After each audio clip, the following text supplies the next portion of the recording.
ফরজ গোসল করার পর নামাজের জন্য কি উজু করতে হবে? উজু করলে কি পানি অপচয়ের গুনাহ হবে?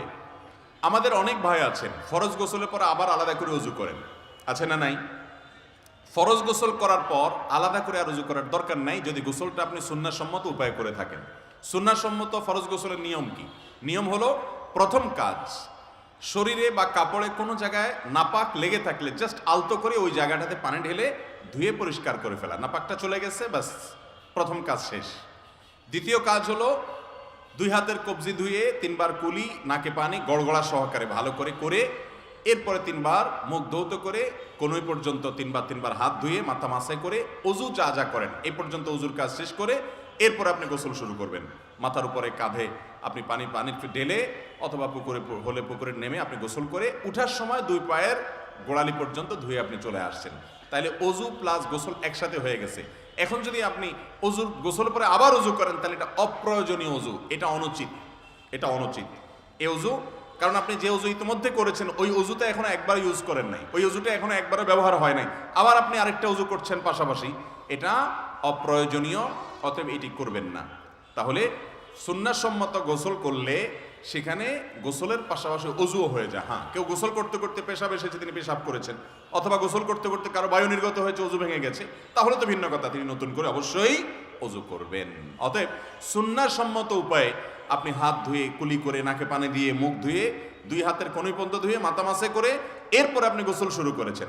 তাহলে এই অজুর পর যে গোসল হবে তারপরে আলাদা আর কোনো অজু করার দরকার নাই। আমার বয়স 19 বছর, আমার এখনো বিয়ে হয়নি। মানুষ আমাকে অনেক কটু কথা শোনায় এবং আমার পরিবারের অনেকে আমাকে বুড়ি বলে। বিয়ের ক্ষেত্রে আমি দিনদারিতাকে প্রাধান্য দিচ্ছি, আমার পরিবার টাকাকে প্রাধান্য দিচ্ছেন। আমি রাজি না হওয়া সত্ত্বেও আমাকে জোর করে চাপিয়ে দিতে চাইছেন। আমাদের সমাজে কিছু অনাচার আছে, কিছু বর্বরতা আছে, কিছু অসভ্যতা আছে, কিছু নিকৃষ্ট কর্ম আছে। এর মধ্যে একটা কাজ হলো এটা, কোনো মেয়ের বিয়ে হচ্ছে না, এটা কি মেয়েটার নিজের হাতে? অথচ সমাজের মানুষ দেখা যায় সে মেয়েকে নানান কটু কথা বলে, তাকে নিয়ে বাজে মন্তব্য করে, যা তার মনকে আঘাতপ্রাপ্ত করে, তাকে ব্যথিত করে, তাকে অপমানিত করে। আমাদের সমাজে অনেক মানুষ ভালো হতে পারে না শুধুমাত্র আমাদের এই সমস্ত ছোটলোকি টাইপ কথাবার্তা এবং আচরণের কারণে। মুসলমান তো সে হবে যার আচরণ দ্বারা কোনো মানুষ কষ্ট পাবে না, সে কাউকে আঘাত করে কথা বলবে না, অন্যায় আচরণ করবে না। কোনো মেয়ের বিয়ে হচ্ছে না, এমনিতেই সে কষ্টে আছে, তার উপরে তাকে যদি কেউ আঘাত করে কথা বলে, কটু কথা বলে, তাকে নিয়ে বাজে মন্তব্য করে, তাহলে এই মন্তব্য, একটি মন্তব্য তার জাহান্নামে যাওয়ার জন্য যথেষ্ট হতে পারে। অনেক নামাজি মানুষ আছে, অনেক নামাজি মহিলা আছে, দেখা যায় সেই বেশি খোঁচায়, এটি খুবই গর্হিত কাজ। আর যেই বাবা তার কন্যাকে, তার ছেলেকে দিনদার পাত্রপাত্রীর সাথে বিয়ে দিতে রাজি নন, সেই বাবার শরিয়াত দৃষ্টিকোণ থেকে অভিভাবকত্ব করার অধিকারী রহিত হয়ে যায়, তার অভিভাবকত্ব করার ইখতিয়ারই আর থাকে না। কারণ তিনি একজন ভালো মুসলমানের ন্যূনতম যোগ্যতাটা অর্জন করতে পারেন নাই। তার অভিভাবকত্ব যদি বহাল থাকে তাহলে এই ছেলে, এই মেয়ে দিন বিমুখ হয়ে বড় হবে। সেই কারণে একজন দায়িত্বশীল অভিভাবকের কর্তব্য হলো সন্তান সন্ততি যদি দিনদারিতাকে প্রাধান্য দেয়, বাবা মা সেটাকে ওয়েলকাম করতে হবে। যদি ওয়েলকাম না করে তাহলে সেক্ষেত্রে বাবা মার অভিভাবকত্ব নিয়ে প্রশ্ন উঠবে যে তারা আদৌ অভিভাবকত্বের যোগ্যতা রেখেছেন না হারিয়ে ফেলেছেন। এই সম্পর্কে ওলামাদের কাছ থেকে জেনে তারপর ডিসিশন নেবেন। অবশ্যই বাবা মার কর্তব্য হলো দিনদারিতাকে অগ্রাধিকার দেওয়া। আরেকটা জিনিস মনে রাখবেন, যে বোন প্রশ্ন করেছেন তিনি সহ সব বোনদেরই জেনে রাখা উচিত, বাবা মা কেন, সারা পৃথিবীর সব মানুষ যদি একত্র হয় কোনো মেয়েকে কোনো ছেলের সাথে বিয়ে দিতে, আর ওই মেয়ে যদি সেই ছেলেকে বিয়ে করতে রাজি না হয়, দুনিয়ার কোনো আইন, কোরআন এবং হাদিস কোথাও সেই বিয়েকে বৈধতা দেয় না। কখনো সেই বিয়ে কারোর দেওয়ার কোনো এখতিয়ার নাই। আমাদের সমাজে দেখবেন অনেক মেয়ে তালাকপ্রাপ্ত হয়ে আসলে এলাকার মানুষ ফিসফিস শুরু করে দেয়, আছে না নাই? যে সে তালাক খেয়ে আসছে তার মানে সে খারাপ মানুষ।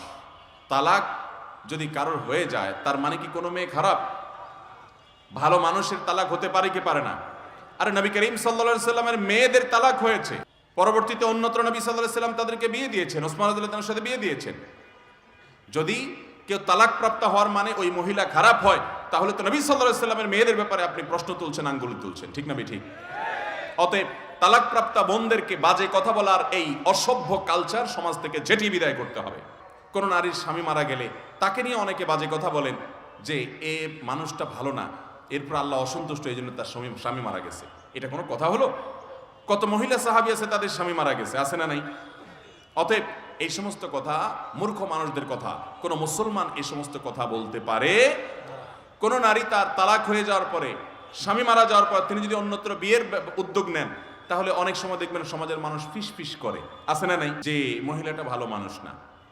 একজন বৃদ্ধ মানুষ, তার স্ত্রী মারা গেছে, বৃদ্ধ বয়সে তার জীবন সঙ্গিনীর প্রয়োজন হতে পারে, শেষ বয়সে কথা বলার জন্য একটা লোকের দরকার হয়, তিনি যদি অন্যত্র বিয়ে করেন, দূরের মানুষের কথা তো বটেই, এমনকি নিজের ছেলেমেয়েরা পর্যন্ত তাকে খারাপ মনে করে, ঠিক না বেঠিক? এগুলো হলো আমাদের সমাজের অনাচার, কুসংস্কার। এগুলো দূর করার জন্য আমাদের সবাইকে সজাগ হতে হবে। অতএব কোনো মেয়ের যদি বিয়ে না হয়, এখানে ওই মেয়ের খারাপ হওয়ার কোনো কারণ নাই। সন্তান হয় না, আমরা অনেকে মনে করি তাহলে এই মহিলার সমস্যা আছে, সে মানুষটা খারাপ, আল্লাহ তার উপরে অসন্তুষ্ট। ভাইরা আমার, আল্লাহর অনেক প্রিয় বান্দাদেরকে আল্লাহ তাআলা সন্তান দেন নাই, সন্তানহীন রেখেছেন। অতএব কোন নারীর সন্তান না হওয়াটা এটা তার খারাপ হওয়ার কোনো প্রমাণ নয়। একজন আপাতমস্তক ভালো মানুষের সন্তান হতে পারে, কত খারাপ মানুষের সন্তান হয়। অতএব সন্তান হওয়া ভালো মানুষের আলামত, না হলে তিনি খারাপ মানুষ, আল্লাহ তার উপর অসন্তুষ্ট, এমন কোনো কথা নাই। সকল কুসংস্কার দূর করে আমাদের এই সুন্দর সমাজ, এই দেশটাকে সুন্দর দেশ এবং সুন্দর সমাজ হিসেবে গড়ে তোলার তৌফিক আল্লাহ তাআলা আমাদেরকে দান করুন। এরপরে প্রশ্ন হলো, বাবার সম্পত্তি বাবার অজান্তে ছেলে যদি লিখে নেয়, ইসলাম তাকে কি বলে? ইসলাম তাকে সম্পদ আত্মসাৎকারী, জালিম এবং হারামখোর বলে। এই সন্তান বাবাকে জোর করে তার টিপসই নিয়ে, স্বাক্ষর নিয়ে, অসুস্থ অবস্থায় বুঝিয়ে ফুসলিয়ে জোরপূর্বক বিভিন্নভাবে জমি জমা লিখে নেয়, এই সন্তান এর সাথে রাস্তায় ডাকাতি করা ডাকাতের কোনো পার্থক্য নাই। ডাকাত তার চাইতে একদিক থেকে 1 ডিগ্রি ভালো আছে, ভালো তো বলা যাবে না, 1 ডিগ্রি কম খারাপ আছে। কারণ ডাকাত যে ডাকাতি করে, সে রাস্তাঘাটে হয়তো অচেনা মানুষকে ডাকাতি করে, আর এ নিজের বাপের সাথে ডাকাতি করলো, নিজের ভাই বোনের হক নষ্ট করে। যারা এই ধরনের সম্পদ আত্মসাৎ করছেন, শুনে রাখেন, নবী করিম সাল্লাল্লাহু আলাইহি ওয়াসাল্লাম বলেছেন, যে ব্যক্তি 1 বিঘত সম্পদ অন্যায়ভাবে আত্মসাৎ করবে, আল্লাহ রাব্বুল আলামিন 7 তবক জমিনকে তার গলায় ঝুলিয়ে দিয়ে শাস্তি দিবেন তাকে। এই সম্পদ আমরা কেউ নিয়ে যাব না। অনেক মানুষকে দেখবেন জমিতে যত কোপ দেয়, জমির আইলে তার চেয়ে বেশি কোপ দেয়। আইলে কোপ দেওয়ার উদ্দেশ্য কি? আইলটাকে একটু পরিপাটি করা, সুন্দর করা, নাকি নিজের জমিটা বড় করা? দেখা যায় বড় করতে করতে আইলের উপর আর পাও রাখারও জায়গা থাকে না। অনেক হাজি সাহেব, দাড়িওয়ালা, নামাজি সাহেব মানুষ এই আকামগুলো করে। একজন ভালো মুসলমান কখনো অন্যের অধিকার নষ্ট করতে পারে? আপনি ভালো মুসলমান হতেই পারবেন না যতক্ষণ পর্যন্ত সকলের অধিকার সংরক্ষণের পরে সচেতন না হবেন। ভাইরা আমার, যারা অন্য ভাই বোনের, নিজেরই ভাই বোনের হক নষ্ট করে বাবা মাকে ফুসলিয়ে ফাসলিয়ে অথবা জোরপূর্বক বা কৌশলে ছলে বলে জমি নিজের নামে করে নিয়েছেন, আপনি জমে করে নেন নাই, আপনি জাহান্নামের রেজিস্ট্রেশন নিয়েছেন। আপনার নামে জমির দলিল করেন নাই, আপনি জাহান্নামের দলিল করে নিয়েছেন।